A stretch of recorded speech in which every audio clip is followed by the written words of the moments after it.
Sambil-sambil itu kita dengar soalan yang orang atuk. Suami saya dok bagi nafkah zahir batin hampir 7 tahun kerana sakit. Saya kena semua uruskan, menyebabkan saya penat. Saya selalu cakap kasar dan kadang-kadang meningking. Bagaimana keadaan saya di akhirat nanti? Jawabnya, puan dapat pahala yang banyak kerana bersabar begitu lama. Sedangkan di dalam syariat, seorang isteri tidak wajib kekal bersama suami yang sudah tidak mampu memberi nafkah. Maknanya kalau isteri macam ni dia minta fasakh, minta cerai, dia tidak berdosa kerana dia tak dapat nafkah. Tapi dia ni dia sabar. Dia sabar 7 tahun tak ada nafkah zahir batin, dia yang bersusah payah dan jaga pula suami dia, ketua keluarga. Tukar dia pula jadi ketua. Dalam-dalam gitu adalah terkasar bahasa. Sebab itulah kita sebagai manusia tak lari daripada salah silap. Tak usah kata hak jaga laki, jaga mak ayah kadang-kadang gitu juga. 8 tahun usung mak ayah berak basuh begitu gini pakai paper tak. Kadang-kadang ada gak kita terjerekah, kadang-kadang ada terkasar bahasa. Maka kita faham, itulah kita manusia yang tidak sempurna. Sama-samalah istighfar kepada Allah. Nak mudah-mudahan jadi kafarah salah silap kita dengan suami kita tadi. Jangan kita susah hati dan jangan kita sengaja. Ustaz kabodah semalam boleh tekeng, malam ni aku nak tekeng. Bukan gitu. Maknanya dalam keadaan kita keletihan, kadang-kadang tubik gok mulut jadi kasar. Tak? Maka banyak-banyak duduk saja astagfirullah, astagfirullah sebagai kafarah. Apa yang tak kena kita buat. Soalan ternyata, mak saya sakit lutut. Dia selalu buang air kecil berdiri. Cuci atau tidak? Basuh hanya dengan simbah air yang banyak tanpa gosok peha dan betih. Dah mana soalan? Dia cerita mak dia kecil belah cacang. Dia nak khabar soalan. Jadi orang puan ke orang lelaki dia kecil belang duduk. Dah kalau kecil belang berdiri gua ni haram, tak haram. Tetapi goliknya kadang-kadangnya kena najis dan tak berapa comel. Orang barat orang puan ni dia kecil berdiri. Dia kecil berdiri. Dia orang puan kecil berdiri habis ya. Nampak? Pasal air kecil dia turun kat peha. Mana? Bukan tubik gitu. Tubik gitu anak dara. Kalau ada laki dah berkembuh habis. Nak.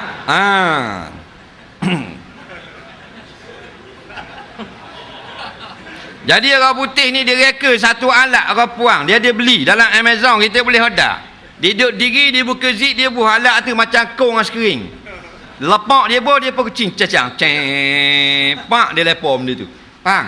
Benda tu 3-4% je set. Macam kertas gitu. Tu canggih dia ni. Jadi kita tak usah buatlah kecing diri, melainkan kerana sakit. Orang laki-laki pun kecing duduk kalau kita boleh. Kalau tak boleh, tak apa kecing diri. Kita kadang-kadang ekstrim sangat. Tengok ada orang kecing diri, orang kata ke dia. Faham baik-baik. Kecing diri orang lelaki ni makruh saja. Bukan haram, dosa besar kena lanak tu tidak. Faham? Makruh, tak apa comel. Jangan kita terus sangka buruk ke dia. Kadang-kadang ada sebab. Sebab apa? Masuk dalam tandas kadang-kadang. Tandas tepat RNA ke lebuh raya. Kadang-kadang tandas pang minyak tak. Hak tandas dalang jamban berak tu ada orang dalang. Jadi kawan ni masuk nak kecing ketik-ketik. Pakai serban, pakai piyah. Orang dalang, ogeh dak tubik. Bunyi, tapi dak tubik. Faham tak? Dah takkan nak kecing gua ni, nak khabar naik ke atas. Nak ogeh dah boleh, hak dia masuk dulu. Ada jamban kecing dah luar. Jamban kecing luar tu hak pasal makuk tinggi. Dia buh dinding. Maka tu untuk orang kecing diri, kecing duduk. Kecing diri. Jadi kalau kita tengok Tok Imam ke apa, jangan kata tak molek. Ada sebab tu. Lainlah dia masuk jamban kosong. Bahak cacang juga. Waalaikumsalam. Oh tu lain lah. Nah, ada orang dalam. Maksudnya uzur lah. Nah, ada orang dalam kecing luar. Cincang tak kira mau orang keserban ke, mau orang pondok ke, mutuk guru ke, tidak lagi tercela. 2 kali Nabi kecing berdiri. Sebut dalam kitab Nailul Awtar dan syarahnya. Pertama sekali Nabi sakit belakang paha, terpaksa kecing berdiri. Yang kedua tepat orang teruk najis. Takut Nabi duduk jubah kena najis, Nabi kecing berdiri. Tahu tak? Ni kita tak ekstrim sangat. Benda-benda hak remeh-temeh gitu. Nah, hak lebar dak berjuru harah dia kok. Tengok jamban hak jenis orang jenis diri tu, dia naik duduk atas. Faham tak? Dak kanda tu kecek, lalah kelecoh. Faham tak? Bekok batu. Dak kelecoh. Tu jadi lebar dak berjuru harah. Nah, jadi orang puang bila dia kecing, mak dia kecing ni dia hanya cucur di kemaluan saja. Sah ke tak? Jawabnya sah. Kalau tidak kena kepada tempat lain.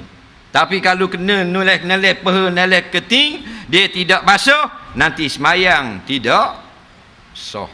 Inilah yang kena azab di dalam kubur sebab kecing berak, najis tidak cuci molek.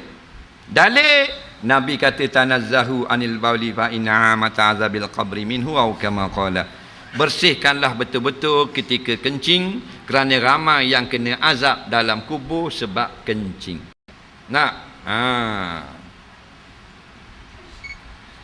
Saya duduk di Besu bersama isteri pertama Hodo. Isteri kedua saya di Kuala Lumpur. Adakah saya boleh solat jamak kosong ketika berada di rumah isteri yang kedua saya? Musafir atau tidak? Dengar molek. Kalau mu ada 2 bini, alhamdulillah dia ni rezeki murah. Orang laki-laki dia bercita-cita belaka untuk kahwin 2. Kahwin lagi. Nama benda? Mak Zing. Mak Zing, kerja benda? JKK? Dah buat benda kerja sendiri tu buat apa? Kerja swasta pula, tadi kerja sendiri. Kerja swasta tu buat benda? Jaga store, Mak Zing, Abang Zing. Kau panggil sini. Ke Cik Su ke apa panggil sini? Abang Zing. Abang Zing kahwin dah? Mek ada mari tak? Dah kalulah ada orang puan muda seorang. Dak muda mana dalam 19. Putih lepuk, ada lesung pipik, mata sabung, kulit lesuh. Nak ke Abang Zin sudi jadi isteri, nak tak? Berani tak? Kalau kita tolong doa baru berani.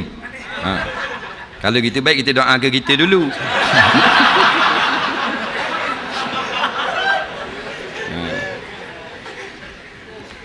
Jadi orang puan dia marah, mau kalau bak ni. Tak usah marah lah, bukan sungguh pun. Orang laki-laki memang nak kahwin ramai. Tak kira hak serban besar, serban kecil, hak bakal piyah, hak bakal sokok. Betul tak?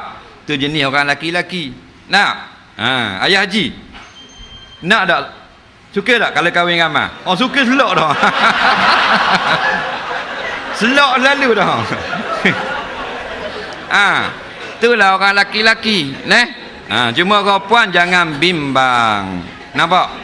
Kerana walaupun para suami bercita-cita untuk kahwin, berpoligami, tapi sebenarnya orang laki-laki itu takut kepada wanita. Betul tak? Dalilnya berapa orang yang kahwin 2 dalam besu? Tak ramai. Hak main silat gayung ramai. Faham tak? Buka bahasa gayung, berapa ada orang main? 400 orang gayung Melaka. Tak kahwin 2, tak ada seorang. Datuk guru gayung 2 kali pun ni masuk hospital ni, gayung di bini dia. Faham tak? Jadi orang puan tak usah bimbang lah. Orang lelaki ni dia eklang je lebih. Cerita-cerita bab bini memang suka tapi tak berani. Batu kelebihan orang perempuan dia sebenarnya lebih keras daripada laki-laki. Dalil ketua polis negara tak berani kahwin 2. Ketua Turus Angkatan Tentera pun seorang je isteri. Faham? Laksmana. Nampak? Madya ke apa semua tak berani juga. Kawan kita ngajar taekwondo daripada Perlis sampai ke Johor. Syarikat swasta, sekolah kilang ngajar taekwondo. Ambil black belt tali pinggang hitam, ambil di Tokyo. Hebat dia. Faham? Oh, guru taekwondo black belt. Tapi dia takut nak kahwin seorang lagi. Nampak? Dia kata, apa mu takut kan? Bini aku tak boleh. Apa? Mu black belt kan? Tahu dah, tapi bini aku black belt. Faham tak? Dah. Tu kata tak ada susah lah apa memang. Pandai main golok ni. Kalau khubah dia pegang gitu. Sekor khubah 3 piku. Bunyi khubah. Takut orang panggil pokleh khubah. Dia lalu je khubah berok. Takut. Orang ada ilmu khubah. Tak? Nyekui di bini. Lorah kain pokleh. Nampak? Lari naik tamu. Golok pak warna, ulu pak warna. Nah, tu kelebihan orang puang.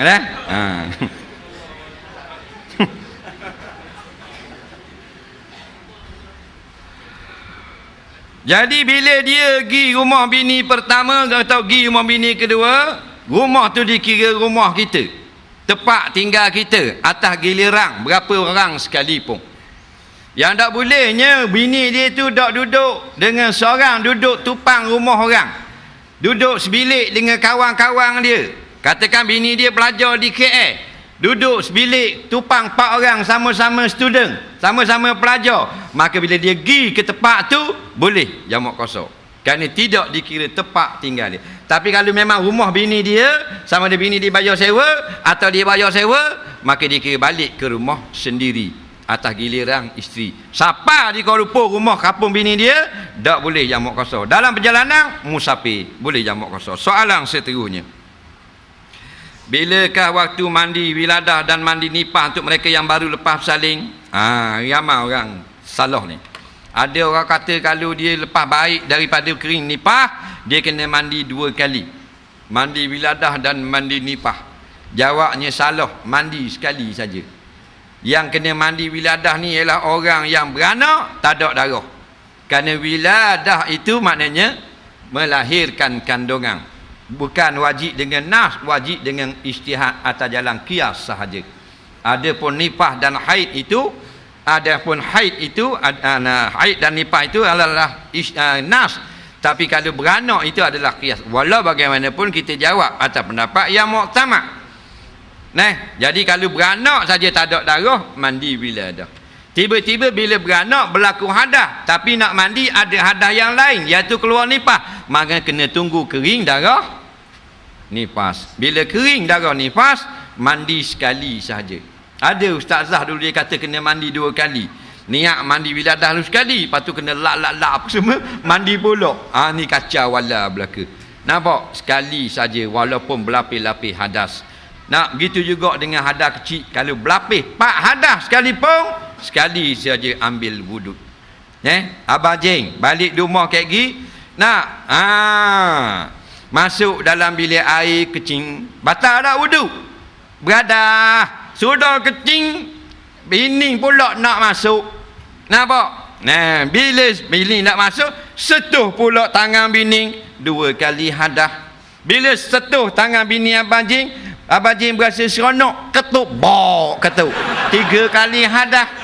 Bila ketuk busung, Abang Jeng sendiri tertidur pesang. 4 hadas situ, nampak tak? Maka kejut pesang, sekali wuduk sahaja. Nampak lagi? Akan ambil 4 kali pula. Sekali sudah memadai. Itu contoh. Soalan seterusnya, apakah hukum buat upacara pelepah 40 hari habis patang? Ni kena tahu ni. Mujur dia tanya. Hak tukang tanya ni pala dia banyak sekali. Kerana sebab dia tanya beribu-ribu orang boleh tahu. Nampak? Waktu kita kadang-kadang malah nak tanya. So tanya kalau mu tanya nampak komang ngak mu. Setan kata. Lepas tu komang sungguh pak mampu. Baik, dia kata apa hukum buat upacara pelepah 40 hari habis patang dengan molek. Bila beranak, bila wiladah, maka wajib berpantang apa yang patang. Orang puan tak boleh semayang, tak boleh puasa, tak boleh tawaf, tak boleh pegang Quran, faham tak? Tak boleh jima' bersetubuh, faham tak? Tu patang hak Nabi ajar. Kita benda patang, tak boleh pijak tanah kepala hotok dia, faham tak? Tak boleh nyapu, pelik-pelik ambil dua ni. Kita lah semana hang tua. Buang belaka hak mana orang tua mana sekalipun, kalau hak bukan daripada agama, kalau benda tu bercanggah, tohok buang. Kalau benda tu tidak bercanggah, tak ada salah. Hak orang muda pula kalau molek kita terima. Dia tak ada muda tua. Ukuran dia Quran hadis. Faham? Macam orang pergi ke laut lah. Domang dia tengok bulan. Orang ke laut. Kau tengok bulan tak? Kalau bulan mengambang, orang nak candak. Ke kau tengok lacing? Orang nak candak, kau tengok benda? Bulan. Bulan. Kau tengok matahari. Tu boleh dipuji Sutong. Sutong memang bagus sebab dia suka kepada bulan. Betul tak? Bagus. Jadilah kamu umat Sutong. Cuma yang tak best Sutong ni, walau ramai mana pun, bila sampai pasar naik atas lacing. Nah.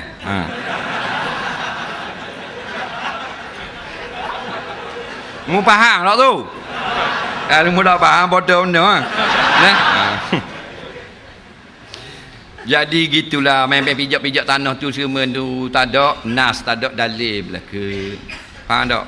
Yang tak bolehnya semayang, tak bolehnya bersetubuh, tak bolehnya baca Quran. Hak tu yang disebut oleh alim ulama. Hak tu patangnya. Dah bila habis patang? Orang tanya Aisyah radhiyallahu anha. Bukan dengan 40 hari. 40 hari ni mainan orang Melayu. Faham? Kita nak pakai hukum ke nak pakai adat? Pakai hukum. Faham tak? Kalau bercanggah dengan adat, hukum dulu. Kalau tak bercanggah dengan hukum, kita guna adat tu. Tapi adat ini sudah bercanggah dengan hukum. Mana boleh kira dengan 40 hari? Kena kata Aisyah, orang puang tu sendiri ambil kapah buat masuk dalam parak kemaluan dia. Faham tak? Bila berasa tak ada darah, duduk tenggung sekejap, ambil air pahit, cucur dulu. Jangan jolok dengan pahit-pahit, cucur. Faham tak? Nah, bila cucur kejap 10 minit, duduk bangun, buat masuk kapah. Ni ada tak putih kapah? Ada tak? Jangan beli hak Maidin tinggal kapas dalam. Ini cabut dah. Beli hak molek sikit. Zaman Aisyah perca kain, dia siap kain. Zaman kita mudah. Faham? Lepas 10 minit kita sembuh air, hak ngujung dia tu, haid atau nipah, ambil putih kapas awak masuk. Jarak 1 jari saja. Jangan awak masuk semua hilang kapas-kapas. Faham tak? Lebih kurang jari. Ajar bini kita balik lagi. Faham? Waktu baik, kering dah, bersih dah kapas, maka tu tanda berhenti. Sebab kadang-kadang dia tengok luar, faham tak? Tak ada dah, padahal ada lagi tepi-tepi kerek. Faham tak kerek? Dia tiap-tiap kerek dia ada timba. Faham tak? Kadang-kadang ada lagi tepi kerek. Ni tepi kerek ni. Tidak tak faham. Mu tanya aku jawab. Kadang-kadang ada tepi ni darah sikit-sikit ngujung, dia tengok di model hak tu. Roti batal. Ada. Tak ada, memang tak ada duduk tepi ni. Faham tak? Dia tak kuat dah tapi masih terbit. 1-2 waktu lagi duduk tepi kerek. Faham?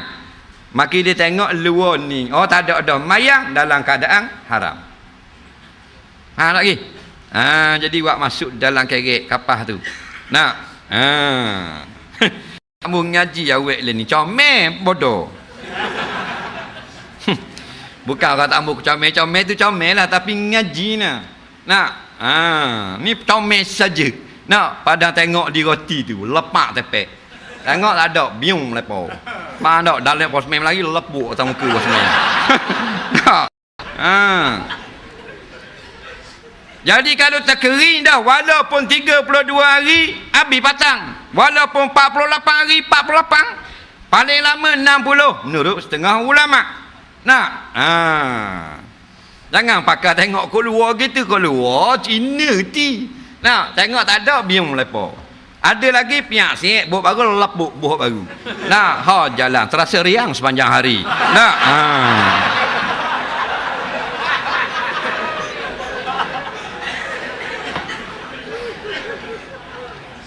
Jadi tak samai pelepah-pelepah 40 hari tu tak ada benda-benda. Bang, bila kita cek tak ada darah apa semua, pergi mandi dan mengucapkan syukur banyak-banyak kepada Allah kerana sudah boleh mengerjakan solat. Itu pelepah yang diajarkan oleh Rasulullah sallallahu alaihi wasallam. Faham? Soalan seterusnya,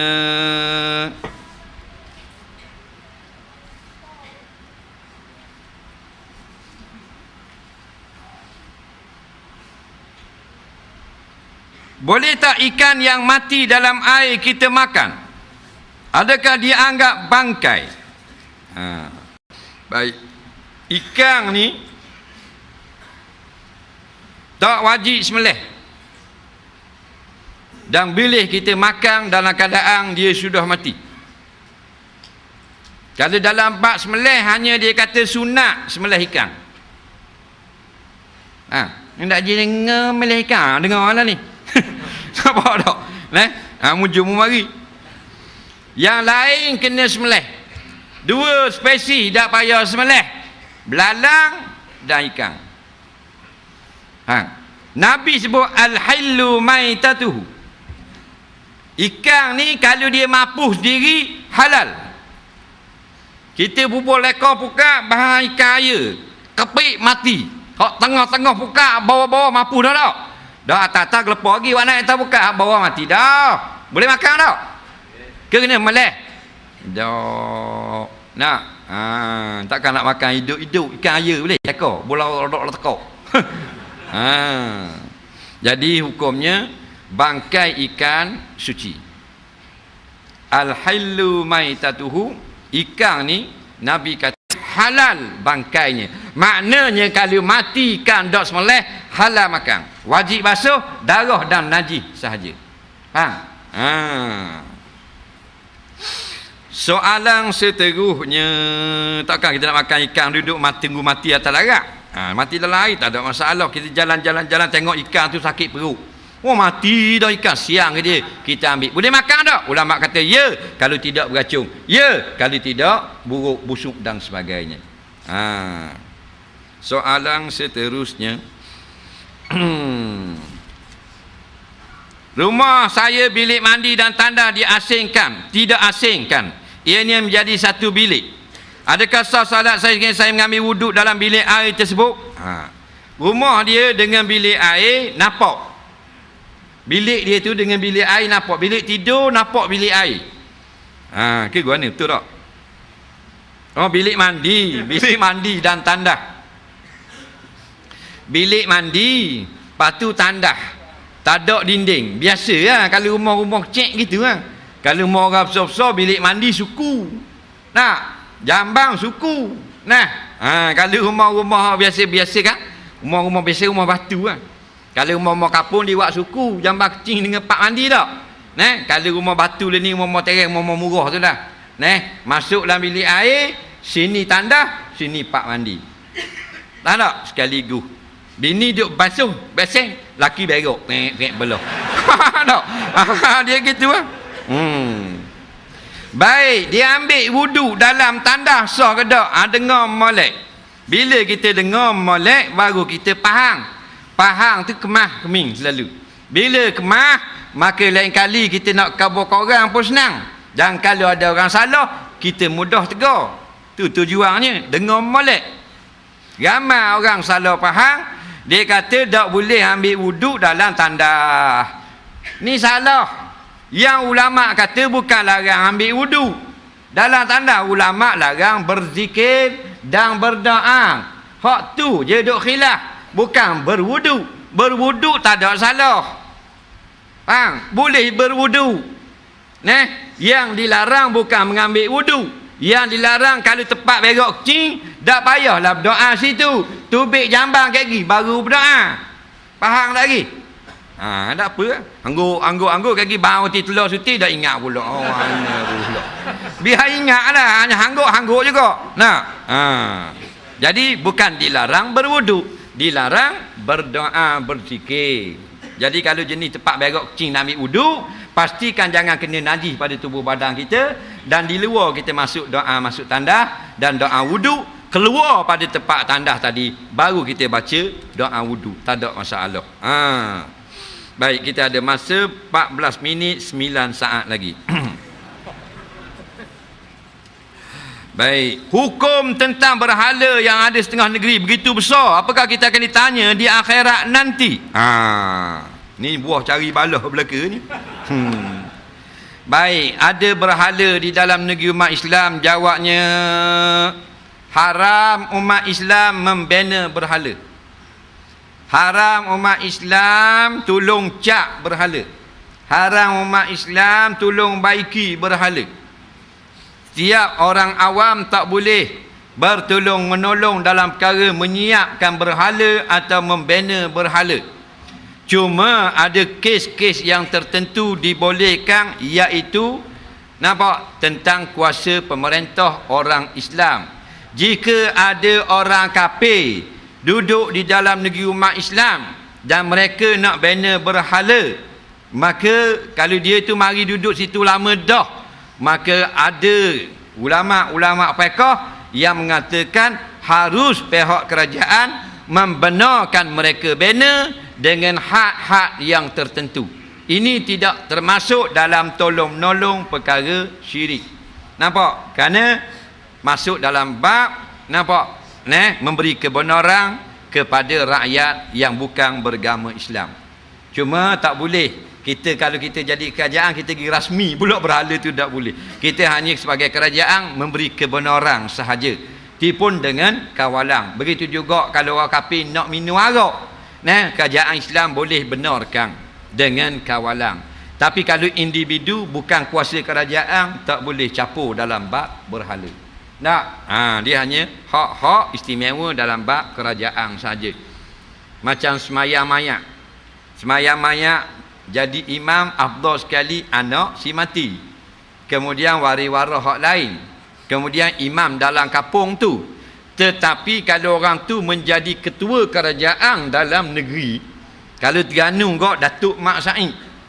Datuk Mak Said ni dalam kitab fiqh kata boleh jadi imam seluruh Terengganu.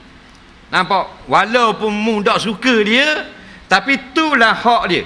Dia ada di segi syarak. Faham tak lagi? Itu contoh-contoh hak-hak yang istimewa, lain daripada yang dibenarkan kepada orang awam. Faham? Jadi dalam bab kebenaran membina berhala, dia terhad dan dikawal. Soalan seterusnya, apakah yang terkorban di lahat datu mati syahid? Ulama jawab lama dah dalam kitab-kitab fiqh. Iaitulah arti syahid yang besar, yang haram mandi dan semayang mayatnya, ialah yang berperang dengan tentera kafir atau tentera orang Islam yang menyebelahi tentera kafir. Contoh di Iraq baru ni, bila mereka laknatullah menjajah Iraq, maka timbullah kumpulan-kumpulan mujahidin Islam, lebih kurang 7 kumpulan besar, berperang akal senjata, perang dengan tentera mereka. Maka ulama-ulama sekitar Teluk fatwa mana-mana mujahidin yang perang dengan askar mereka ni mati, maka mati syahid.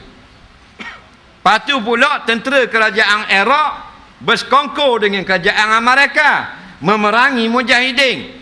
Kalau ditembak oleh peluru tentera Iraq hak Islam ke mana? Hukumnya syahid juga. Kerana tentera Iraq berpakat dengan kerajaan Amerika. Amerika ni musuh Islam nombor 1. Laknatullah. Maka jikalau yang berperang di lahat datu tu dia berperang menentang tentera kafir, maka matinya mati syahid. Tapi kalau perang sama sendiri, tengok dulu. Kalau kita mempertahankan kebenaran, maka kita tidak syahid besar, tapi mati kita dapat pahala di sisi Allah Subhanahu wa ta'ala. Tak susah. Bila sebut dapat pahala, yang bayar siapa? Bukan kerajaan Terengganu, kerajaan Allah. Orang yang paling sedikit sekali pahalanya di akhirat, Allah bayar dia tanah seluas Syam sampai ke Yaman. Tak? Daripada Hadramaut sampai Damaskus, bosanya. Dan dibina sebuah istana daripada emas. Bukan rumah murah, istana daripada emas. Pitu daripada emas. Sebut dalam hadis, kalau pitu emas, takkan dinding plywood. Tak benda siapa. Tak, jangan bodoh kan. Jadi habislah molek. Dan diberi 70 orang isteri. Allahu Rabbi. Siapa sini ada 70 isteri? Abang Azim suka tak kalau ada 7 bini? Suka tak? Seorang pun lekek dah. Main ngosek-ngosek nusuklah payang. Dah kalau 2, dah mari sejik terus. 70 orang bini yang beramar 17 tahun, sweet 17, dara sama selama-lamanya. Allahu Rabbi, 70 orang tu muka berlain-lainan, masing-masing sangat cantik dan sangat lawa. Tak pernah tengok selawa begitu. Rasa laki-laki ni dia yang paling kaya di dalam syurga. Nabi kata dia paling sedikit dapat nikmat syurga. Jadi kalau kita buat kerja agama, tak usah bimbang, tak usah duk balah lah, boleh sikit ke banyak fadilat. Faham tak? Kalau sikit pun siapa bayar? Allah bayar. Bila Allah bayar, semuanya kaya belaka. Semuanya banyak belaka. Kerana company Allah bukan company kita cak ayang. Allah ni ghaniyun anil alamin, dak habis harta. Soalan seterusnya.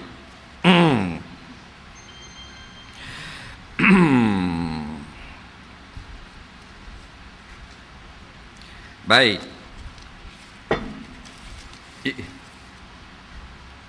Perempuan kerja pulih, askar, jururawat yang pakai uniform tak ikut hukum, adakah salah individu sebut atau pihak yang mewajibkan pakaian sedemikian?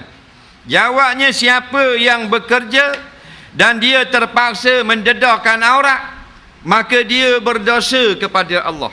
Tetapi yang paling banyak dosa ialah majikan yang mensyaratkan pakaian yang tidak menutup aurat. Kalau 100,000 orang petugas, dia akan dapat 100,000 dosa sehari. Adapun yang kerja, dia dosa dia je sehari. Atas dia seorang. Faham lagi? Jadi berat juga jadi orang besar ni. Sebab tu kita tengok orang-orang besar sudah tiba. Oh, makna besar apa? Tak besar mana? Dosa besar. Banyaknya dosa. Betul tak? Tu kena faham. Kita berebut nak jadi calon. Orang berebut nak buat kebajikan. Ala ni habis dah masuk kampung 4 tahun tak nampak muka, nampak dah lening. Lambat tengok orang minum air kedai, berhenti nak bayar. Meja tu bayar semua, bayar semua. RM18. Ada bayar para. Konon-konon enggak, baiklah tu, bayar orang. 5 tahun tak nampak muka. Betul tak? Jadi kita jangan jadi bodoh lagi lah. Jadi bodoh sikit dah lah, jangan bodoh lalu. Faham tak? Learning kau lambat tengok anak orang ambil dukung. Faham tak? Ambil anak orang ni dukung. Cak. Kau kira lapuk suti hitam muka. Tak? Ni semua ni sandiwara drama swasta belaka. Orang yang dilantik kerana dia layak dan dia bertawakal kepada Allah, maka Allah akan tolong dia. Orang yang berebut nak sangat kepimpinan, maka Allah akan tinggalkan dia keseorangan. Bila Allah tinggal dia, tak ada nusrah Allah, tidak pertolongan Allah, tak ada. Jadilah pemimpin-pemimpin yang ada sekarang.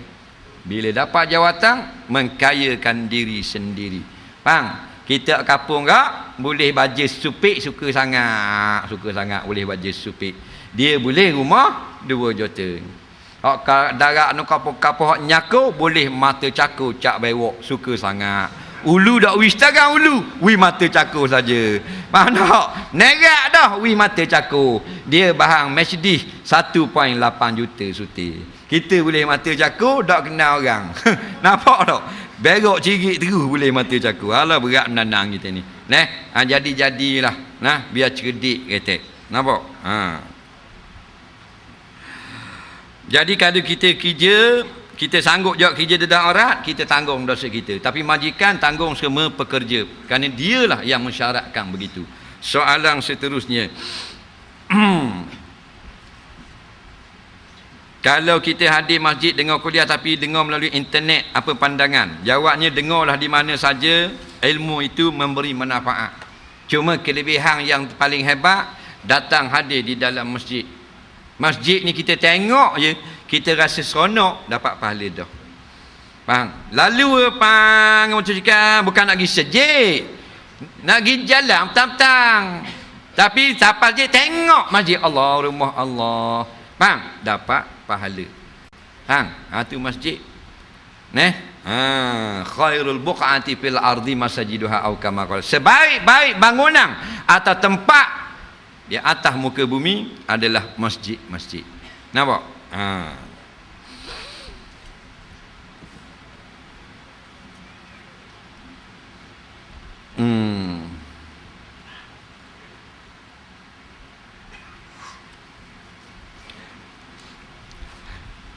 Betulkah benda ni? Masalah saya tak faham. Syiah, Ahli Sunnah wal Jamaah dan Wahabi. Betulkah Tok Guru ni Abdul Aziz itu Wahabi? Ni bahaya soalan ni. Wahabi ni dia tak boleh lah jenis-jenis, kalau maknanya kalau kita baca-baca Quran lepas tu kita tiup di air, ambil berkat. Tak? Tanda-tanda kalau dia nak kenal, dia ada banyak tanda. Dia Salafi ni lain. Salafi ni dia tidaklah ikut mana-mana mazhab yang tertentu. Mazhab Salafi ni masih mu'tabar, masih diiktiraf syarak. Nampak? Dia kita orang yang ikut mazhab Hambali, dia tak marah, dia tahu itu mazhab mu'tabar. Orang ikut mazhab Syafi'i, dia tahu, tak apa.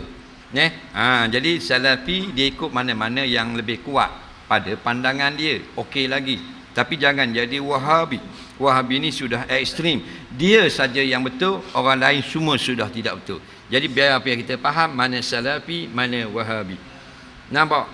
Nak kenal masalah khilafiyah dan seumpama. Contohnya, masalah kalau semayang hajat, letak air depan. Wahabi cukup-cukup marah. Jadi ada orang kata, Tok Guru Nia Aziz ni Wahabi. Kita pun nak tengok juga. Kita pergi dekat Tok Guru Nia Aziz semayang, rupanya penuh air depan dalam botol. Tok Guru Nia Aziz tiup juga. Jadi kalau tiup air dalam botol ni Wahabi ke tak? Dok, kalau tiup ambil barakah gini. Wahabi cukup marah. Nak bismillahirrahmanirrahim. Tiup gitu. Nampak? Dia kata ni kacau wala belaka. Tapi Tok Guru kalau dia semayang penuh depan. Faham tak? Cuma dari segi manhaj tauhid, Tok Guru Nia Aziz nampak dia mengaji di India. Nampak? Jadi ulama-ulama tauhid di sana kebanyakannya ulama-ulama yang juga bermazhab Hanafi.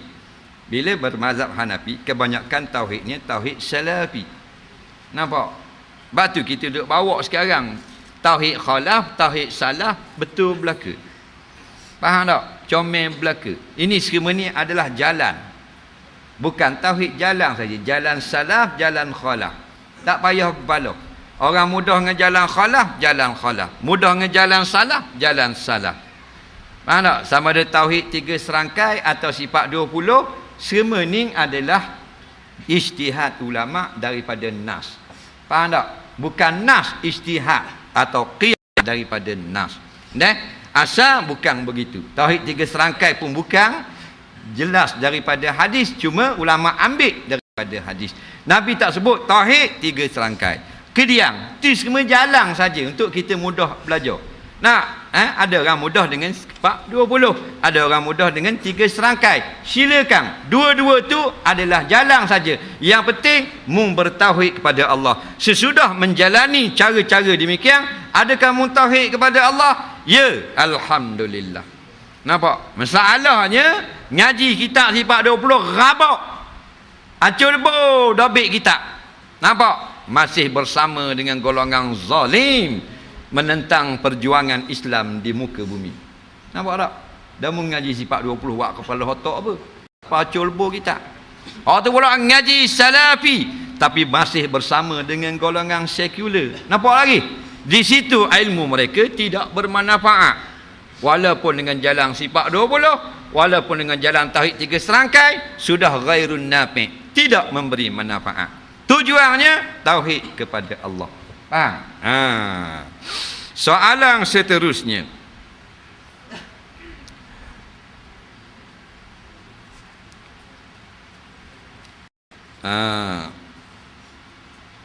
Kalau kita bersalam dengan mak dara sabit, batal tak wuduk kita? Mak dara sabit, sabit ni dia cekok gitu. Betul tak? Nah, kalau betul gini benda, lembing. Batu kalau dulu kalau kata mak dara benda, mak dara lembing, orang faham mak dara betul. Pasal dia betul. Dah kalau mak dara sabit cekok, bukan mak dara betul kita, mak dara bini kita. Faham tak lagi? Jadi kalau kita cerai dengan bini kita, habis dah boleh kahwin tak dengan mak dara bini? Boleh kahwin, bukan mahram kita. Bila bukan mahram kita, haram kita bersentuhan. Faham lagi? Dah kalau kita bersalam dengannya serta kita batal tak wuduk, tak batal wuduk kalau tak ada wuduk. Faham tak? Faham tak apa? Suruh ngaji. Pekor ni al-fahmu, biar faham. Bukan al-hangguk. Hangguk belum tentu faham. Tu dengar molek, kemah, sebarkan. Share, boleh pahala. Nak? Jadi masalah wuduk tu masalah sentuh. Ada sentuh tak batal, ada sentuh batal. Nak? Dia kata dapat apa dah sentuh bini tak batal. Kita kata dah sentuh tulang, nak batal apa ni? Itu sentuh tulang, sentuh mana? Tulang bini kita tinggal korok. Dak bini mu hidup ah. Dah hidup sentuh tulang mana? Gigi bini mu. Gigi tu istilah dia tulang dalam kitab-kitab. Faham? Bini dia jongang tu bik sampai gigi gitu. Dia nak pergi dapur tersetuh berak bahan siku. Renyok gigi bini. Faham tak? Batal tak wudu? Tak batal. Nah, waktu ngaji faham. Bukan nak banyak, nak faham. Kita nak banyak biar tak faham pun. Lepas tu nak tinggi biar nampak kelas, jatuh berebok patah renyok. Nah,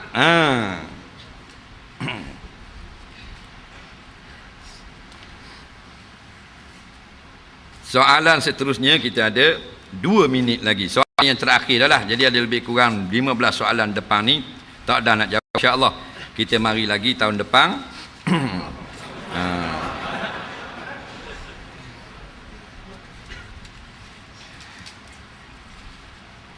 Baik, soalan terakhir. Bukan ya? Ni tak jawab lagi.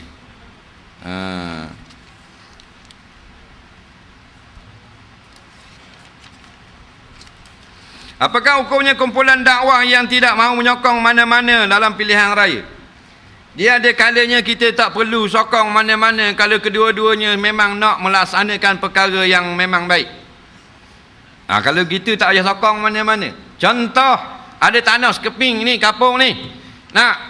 Kumpulan pertama nak buat sejik, kumpulan kedua nak buat sejik. Maka mu sokong lihat ni? Tak sokong mana-mana pun tak apa. Pasal dua-dua nak buat sejik. Faham tak lagi?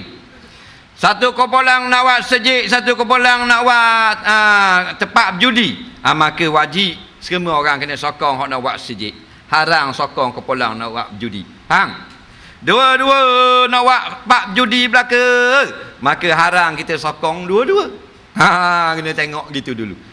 Jadi kalau kita tidak memberi sokongan, tetap tertegak kebenaran, maka kita tidak memberi undi, tidak berdosa. Tapi kalau kita tak beri undi, maka oleh akan tertindaslah kebenaran, akan tegaknya kebatilan, maka kita berdosa di hadapan Allah Subhanahu wa taala. Jadi tengoklah akan wakil yang berlaku sekarang. Ulama-ulama tak cakap nak nasihat dah kita supaya kita tengok rasuah yang begitu banyak berlaku. Ni semua tugas kita umat Islam untuk kita perbetulkan.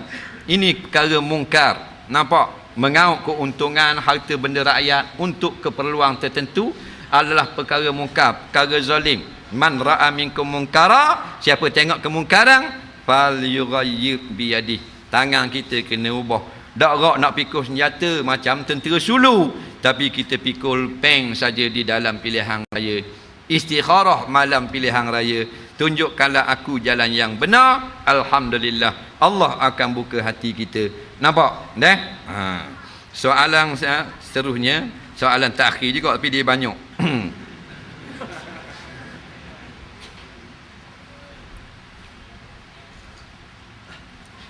Kalau mengakui bahawa kita Islam dan menegakkan akidah, tetapi yang terkandung dalam Quran dan Sunnah tidak kita gunakan, adakah patut kita angkat sebagai pemimpin? Jawabnya begini. Kalau kita nak jadikan seorang itu tok imam di dalam masjid, maka tok imam itu tidak pandai dalam bab puasa, tapi dia pandai dalam bab semayang, maka sah kita akad dia jadi imam.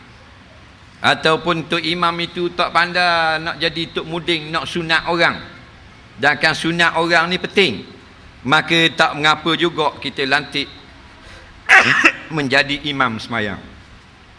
Tapi kalau imam tak pandai baca Fatihah, imam tak pandai berapa rakaat dah mayang subuh, maka haram kita lantik menjadi imam. Pasal kerja yang dia akan buat tu dia sendiri tak tahu nak buat.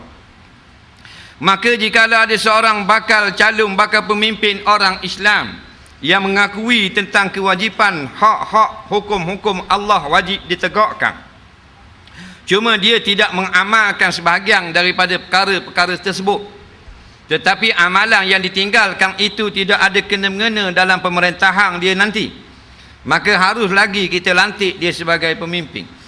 Yang tak bolehnya pemimpin atau bakal pemimpin yang mengaku saja sebagai Islam, tapi terang-terang tidak suka jikalau Islam itu tertegak di atas muka bumi.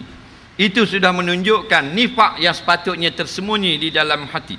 Ramai sekarang orang yang tak suka tengok hukum hudud, dipersendakan hudud dengan macam sebutan, dengan macam-macam pandangan yang melekehkan. Ini sudah merosakkan iman. Ini sudah mengeluarkan syarat utama, iaitu cinta kepada Islam. Nampak? Batulah dalam masalah budi pekerti masih boleh kita maafkan, wajib taat, tapi dalam bab melempar jauh hukum Allah, maka la ta'ata lil makhluk, kita tak boleh taat atau lantik pemimpin seperti ini. Batu wajib lagi bersabar pemimpin-pemimpin Bani Umayyah dan seumpamanya, walaupun mereka minum arak ataupun berzina, tetapi masih menegakkan hukum Quran. Tapi bila hukum Quran dibuang jauh, maka haram kita memberi ketaatan. Soalan seterusnya, ada dua lagi sebelum kita balik. Apakah hukumnya seorang yang dapat hasil jual ulat teket? Teket 15 ya jual 30. Orang terpaksa beli kerana habis, hukumnya haram. Melainkan memang banyak teket lain, dan orang tahu teket murah saja biar nak beli hak mahal, jenis berahi perabi piti bahasa bengong gitu, maka kalau gitu tidak haram jadi ulat. Yang haram jadi ulat ni dia beli dulu teket, siapa habis teket orang nak beli ke dia dulu, dan orang terpaksa beli dengan harga yang mahal. Ini adalah memberi mudarat kepada orang lain, maka hukumnya haram di dalam Islam. Soalan seterusnya, orang kuat memperjuangkan Islam, berkedudukan tinggi dalam organisasi, tapi tak suka semayang jemaah. Kalau pergi sejik, bila ada orang-orang tertentu mari sahaja, apakah pandangannya jikalau dia tetap bersama dengan jamaah Islam, maka tidaklah wajib kita jatuhkan dia. Inilah kekurangan daripada yang berlaku dalam jemaah Islam. Bila ada berlaku kekurangan sesama kita, janganlah kita nak memperjatuhkan sama sendiri, tapi ad-dinun nasihah, teruskan memberi nasihat walaupun di hadapan muka dia. Faham tak? Jangan bila dia kurang berjemaah kita pakai jatuhkan dia. Nampak? Dia kurang jemaah, dia kurang fadilat. Kita dapat banyak jemaah, kita banyak fadilat, dan kita dengan dia ada hak, iaitu nasihat. Nasihatlah dia. Kerana memperjatuhkan sama-sama jemaah Islam sebenarnya meruntuhkan jemaah itu sendiri. Soalan yang terakhir pada malam ini, dividen yang didapati dalam jumlah yang besar tiap tahun dalam koperasi dianggap harta saka apabila pemiliknya meninggal dunia. Dengar molek, apabila telah diberikan kepada orang yang tersebut sebelum daripada mati, tapi tidak diberi dengan jumlah tunai, hanya atas kertas sahaja, maka jadilah faraid selepas daripada dia mati. Ataupun belum ditulis lagi, tapi dividen ni adalah hak dia. Kalau dia mati, maka dia akan dapat banyak ni, banyak ni, banyak ni. Dan benda tu sudah ada sebelum mati, maka juga menjadi faraid. Sama banyak bandingannya gini. Orang yang sakit, tak, orang mari pitih tak, orang zero, orang nawak. Orang tua sakit kan, orang mari tengok, orang pitih tak, orang pitih, tak percaya pergi hospital. Sebab tu makcik-makcik tua-tua kan, kalau doktor kata boleh balik dah, makcik nangis ambil balik. Dah balik siapa nak pitih? Demah. Duduk hospital 3 hari 400 lebih. Faham tak? Jual cambah tak boleh 6 riyal sehari. Bayar ke bandar serial 5 riyal. Nak bebek sapu 2 riyal 3 riyal boleh. Nak tiba-tiba hak jual cambah sakit, masuk hospital, nak sehari 80, 120. 3 hari Allahu Rabbi pernah bawa batal. Sekut serebok. Wahanggo 2 talang. Makan dah, nak makan. Warna 2 dah dorok dah. Cucu ambil. Tok wahanggo ni kita buat alik lah. Datuk dah angkat. Ambil. Tak ada angkat lah. Ambil. Dah sekut ni ke mana? Sekut. Anak pula. Kita buat alik dia bagi anak-anak kita. Dah mak dah akan kau sekut. Mak makan si kapik. Ambil. Kita apa sekut. Makan si kapik. Ambil sekut. Dah piti wawatan ni setambung mana tu? Tu tak usah kosek. Aku ketang mu tapala mu kang. Mana? Piti jangan kosek boh. Mana? Lambat Messi lagi je apa? Bilang perang. 3 hari duduk 480. Hak tu bila dia mati jadi saka. Pasal dia milik sebelum mati. Bila dia mati orang pun mari nawak pula. Pitih pula. Dah mati. Hak tu bukan saka. Pasal dia mati dah. Faham tak? Hak tu untuk ahli rumah si mati. Memudahkan perbelanjaan. Faham tak lagi? Gitu jugalah dengan wang-wang lain, dividen ke apa nama, kalau untuk dia dah sebelum dia mati atas nama dia dah, memang jadi saka. Selepas dia mati baru jabat wihadiah, orang ni wihadiah, maka bukan saka tu, untuk anak dan isterinya sahaja. Wallahu a'lam. Mudah-mudahan tidak banyak, kita dapat sedikit maklumat untuk menambah ilmu akhirat kita, nak untuk kita bawa dalam kehidupan kita yang seterusnya. Satu pesanan terakhir, apa jadi pun kita bersama dengan Islam. Nak Islam menang, kita menang. Islam di bawah, kita di bawah. Sekarang kerajaan bercanggah dengan Quran, kita kena setia bersama dengan Quran, kerana Quranlah syafaat kita pada hari kiamat. Orang gumana orang hina Nabi, orang tolak hadis Nabi, tak, kita tetap dengan Nabi, kerana Rasulullah saja yang boleh tolong kita lepas kita bangun di padang mahsyar. Raja menteri apa semua membayang mati denai belaka dah masa tu. Apa jadi pun kita cari pitih, cari senang, cari harta, memang kita cari pasal kita duduk dalam dunia, tapi kita tidak akan gadaikan akidah kita, Islam kita, ulama kita, akhirat kita, insya-Allah.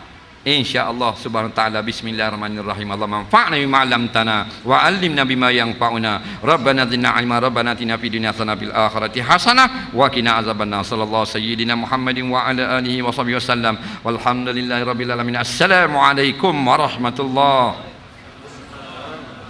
Takbir. Allah.